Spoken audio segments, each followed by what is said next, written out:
മിഥുനം രാശി.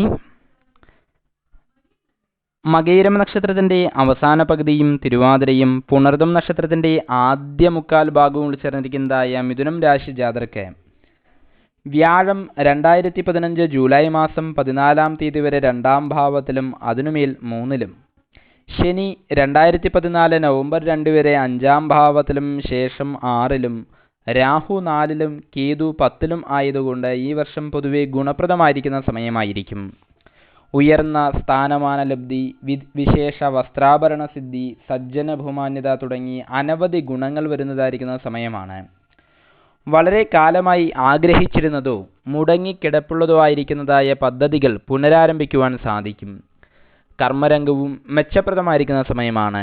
ബിസിനസ് രംഗത്തുള്ളവർക്ക് ഏറെ ഗുണം ചെയ്യുന്ന സമയമായതിനാൽ തന്നെ ബിസിനസ് ശൃംഖല വർദ്ധിപ്പിക്കാൻ ഉതകുന്ന പദ്ധതികൾ ആവിഷ്കരിക്കാവുന്നതാണ്.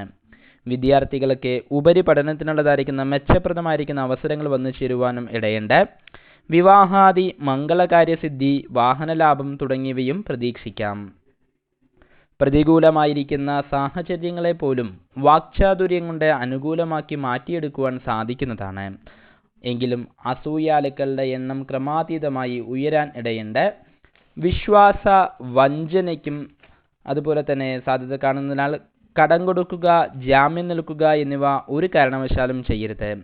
പുതിയ ഗൃഹം, വസ്തു എന്നിവ വാങ്ങുവാൻ സാധിക്കും. കലാ സാഹിത്യ രംഗത്തുള്ളവർക്കും പൊതുപ്രവർത്തക രംഗത്തുള്ളവർക്കും ഏറെ മെച്ചം ചെയ്യുന്നതായിരിക്കുന്ന സമയമാണ്. ശത്രുക്കളിൽ നിന്ന് പോലും അനുകൂലമായിരിക്കുന്ന പ്രവർത്തനങ്ങൾ പ്രതീക്ഷിക്കാം. യാത്രാവേളകളിൽ ആപത്ത് സാധ്യത കാണുന്നതിനാൽ അസമയത്തുള്ള യാത്രകൾ പരമാവധി ഒഴിവാക്കുവാൻ ശ്രമിക്കണം.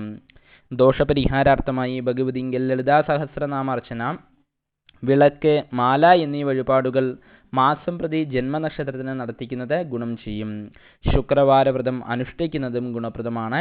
ശ്രീ മഹാലക്ഷ്മിയെ പ്രീതിപ്പെടുത്തുന്ന സ്തോത്രങ്ങളും മന്ത്രങ്ങളും പതിവായി ജപിക്കുന്നതും ഗുണപ്രദമാണ്.